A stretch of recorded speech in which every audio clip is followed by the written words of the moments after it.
So really quick, I'm going to take you through how we can prioritize lead follow-up from the acquisition team's perspective. So right now I've just opened up my lead tracker in Sugar. It's defaulted to my settings, but of course I don't have any leads that have come into my lead tracker. So I'm going to, for this scenario, pick on Gary here.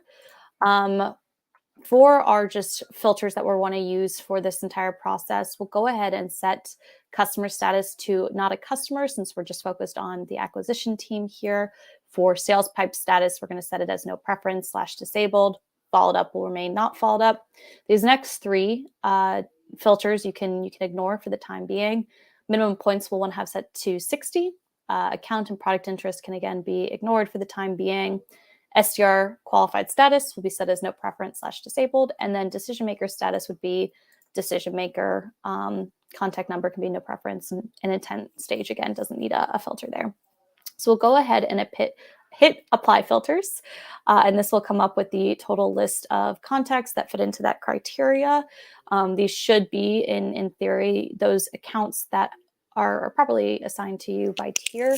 But what we want to do is we actually want to switch this view from normal to account view, which will allow us to see the total number of leads that have engaged with the marketing activity recently per account. So you can see here, this is the total list of all the accounts that are represented in that non-account view here.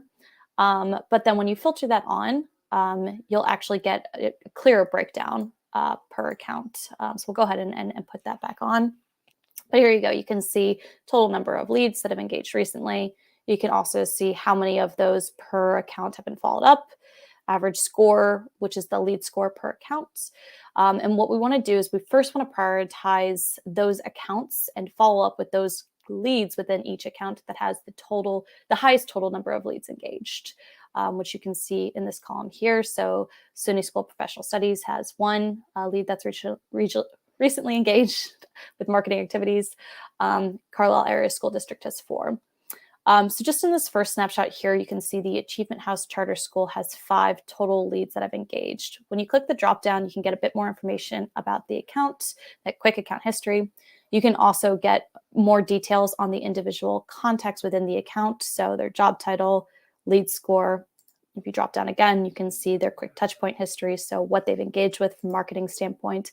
And again, how you would normally follow up with the leads on the left.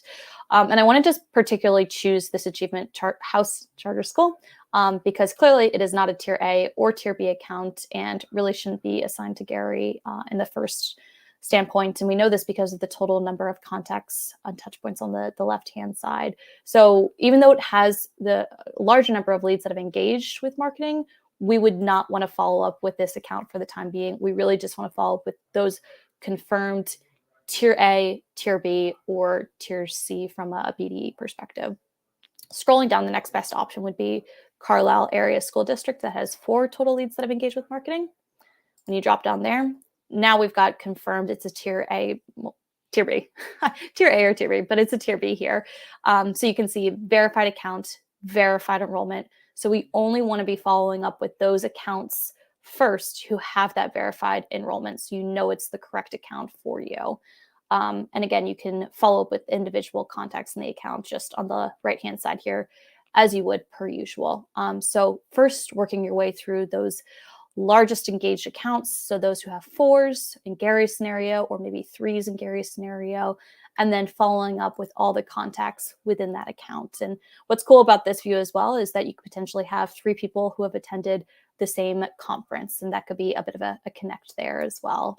But really just making sure you're following up with those highest engaged accounts, but also those engaged accounts that also are confirmed tier A and B for our BDMs or tier C for our BDEs.